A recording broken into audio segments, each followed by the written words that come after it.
নমস্কার বন্ধুরা, জিকে বাংলা জ্ঞান চ্যানেলে তোমাদের সকলকে স্বাগত। আশা করি তোমরা সকলেই ভালো আছো।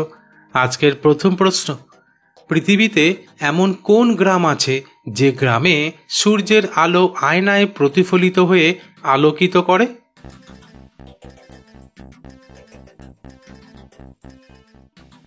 উত্তরটি হলো অদ্ভুত শোনালেও আসলে ইতালির একটি ছোট গ্রাম ভিগানেলাতে এমন একটি ব্যবস্থা আছে যেখানে সূর্যের আলো আয়নায় প্রতিফলিত করে গ্রামটিকে আলোকিত করা হয়। কারণ ভিগানেলা একটি পাহাড়ি অঞ্চলে অবস্থিত, যেখানে শীতকালে সূর্যের আলো সরাসরি পৌঁছায় না। তাই 2006 সালে গ্রামবাসীরা একটি বিশাল আয়না স্থাপন করে, যা সূর্যের আলো প্রতিফলিত করে গ্রামে নিয়ে আসে। প্রশ্ন, পৃথিবীর কোন দেশে সবথেকে কম ভূমিকম্প হয়?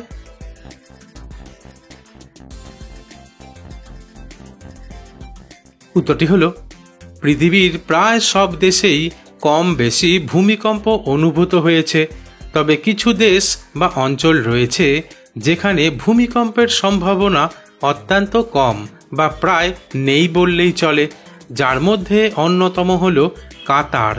কারণ কাতার একটি সমতল মরুভূমি অঞ্চল এবং এটি ভূমিকম্প প্রবণ টেকটনিক প্লেটগুলোর সংযোগস্থলের কাছাকাছি নয়, তাই এখানে বড় ভূমিকম্প কখনো ঘটেনি। প্রশ্ন, কাশ্মীর উপত্যকাকে পৃথিবীর স্বর্গ বলা হয় কেন? বন্ধুরা, প্রশ্নগুলি ভালো লেগে থাকলে লাইক করে দিও।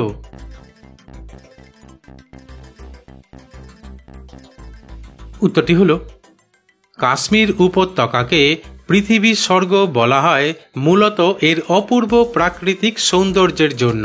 কারণ কাশ্মীরের প্রাকৃতিক দৃশ্য অত্যন্ত মনোরম, কারণ এখানে রয়েছে তুষারাবৃত পর্বতমালা, সবুজ উপত্যকা, স্বচ্ছ হ্রদ এবং ঘন বন, যা পর্যটকদের মুগ্ধ করে। তাছাড়া ডাল লেক এবং নাগিন লেকের মতো শান্ত ও শীতল হ্রদগুলি কাশ্মীরের সৌন্দর্যকে আরও বাড়িয়ে তোলে।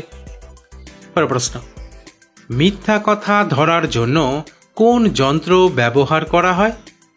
বন্ধুরা, ঠিক এইরকম আরও অজানা নতুন নতুন প্রশ্ন উত্তর জানার জন্য আমার চ্যানেলটিকে সাবস্ক্রাইব করে দিও।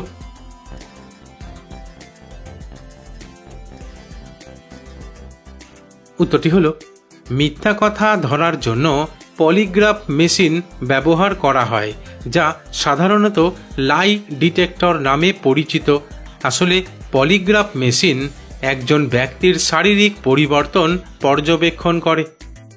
প্রশ্ন, পৃথিবীর কোন দেশে মাত্র একজন শিশুর জন্য একটি ট্রেন চালানো হতো?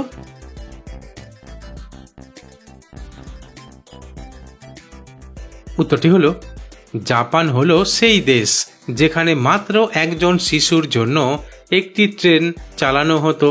আসলে জাপান সরকার শিক্ষা ও জনসেবার প্রতি এতটাই প্রতিশ্রুতিবদ্ধ যে কামি শিরাতাকি স্টেশনে একমাত্র স্কুলগামী ছাত্রী কানাই কাওয়ামাতসুর যাতায়াতের জন্য একটি গোটা ট্রেন চালানো হতো। প্রশ্ন, রাতে ঘুমোতে যাওয়ার আগে জল দিয়ে মুখ ধোয়া কি ভালো?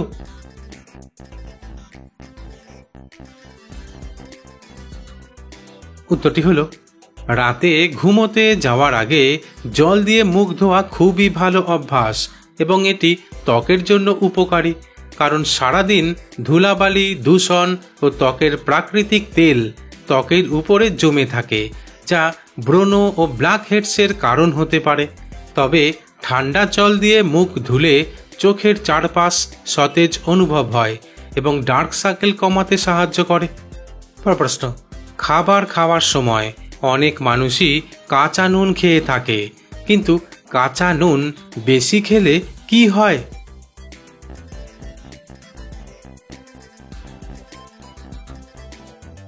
উত্তরটি হলো খাবার খাওয়ার সময় অনেক মানুষই কাঁচা নুন খেয়ে থাকে, কিন্তু কাঁচা নুন বেশি খেলে শরীরের ওপর বিভিন্ন ক্ষতিকর প্রভাব পড়তে পারে। কারণ কাঁচা নুন বেশি খেলে হৃদরোগ, স্ট্রোক এবং কিডনির সমস্যা হওয়ার ঝুঁকি বাড়ে। তাছাড়া বেশি নুন খেলে শরীরে জল জমা হতে পারে, ফলে পা ও অন্যান্য অঙ্গে ফোলা ভাব দেখা দিতে পারে। পরের প্রশ্ন, গম উৎপাদনে ভারতের কোন রাজ্য সবথেকে এগিয়ে রয়েছে?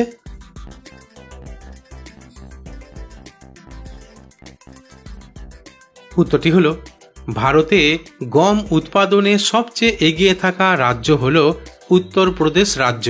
কারণ ভারতের মোট গম উৎপাদনের প্রায় 30 থেকে 35% উত্তরপ্রদেশে উৎপাদিত হয়। আসলে এখানে গঙ্গা ও যমুনা নদীর উপত্যকা উর্বর হওয়ায় গমের ফলন ভালো হয়। প্রশ্ন, পৃথিবীর কোন দেশে সবথেকে বড় আকারের প্রজাপতি দেখতে পাওয়া যায়?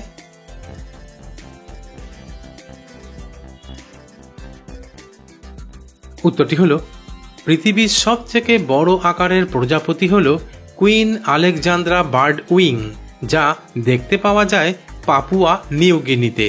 তবে এটি একটি অত্যন্ত বিরল ও বিপন্ন প্রজাতির প্রজাপতি, যার ডানার প্রস্থ প্রায় 10 থেকে 12 ইঞ্চি পর্যন্ত হতে পারে আর ওজন প্রায় 12 গ্রাম পর্যন্ত হতে পারে। পরের প্রশ্ন, একটানা 60 দিন কোন গাছের শিকড় দুধে মিশিয়ে খেলে লোহার মতো শক্ত ও মোটা হয়ে উঠবে?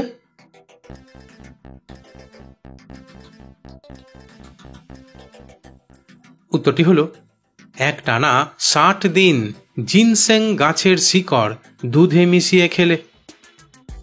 প্রশ্ন, আমরা সকলেই জানি যে কোনো গাছে ফল, ফুল এবং পাতা ভর্তি থাকলে দেখতে ভালো দেখায়, কিন্তু কোন গাছে কোনো পাতা দেখা যায় না?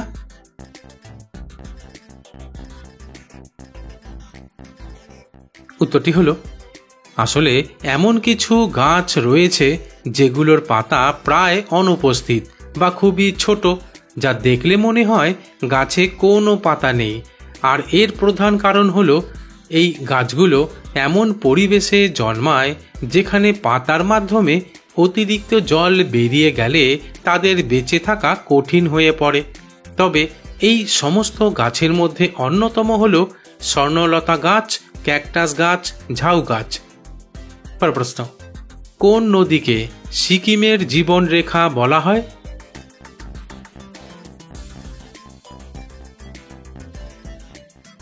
উত্তরটি হলো তিস্তা নদীকে সিকিমের জীবন রেখা বলা হয়। তবে তিস্তা নদী সিকিম হিমালয়ের 7200 মিটার উচ্চতায় অবস্থিত চিতামু হ্রদ থেকে উৎপন্ন হয়েছে, যা সিকিমের মানুষের জীবনযাত্রার জন্য খুবই গুরুত্বপূর্ণ। কারণ এই নদীর জল কৃষিকাজ, পানীয় জল এবং অন্যান্য কাজে ব্যবহৃত হয়। বন্ধুরা, আজ এখানেই শেষ করছি। পরবর্তী ভিডিওতে নতুন কিছু তথ্য নিয়ে হাজির হব।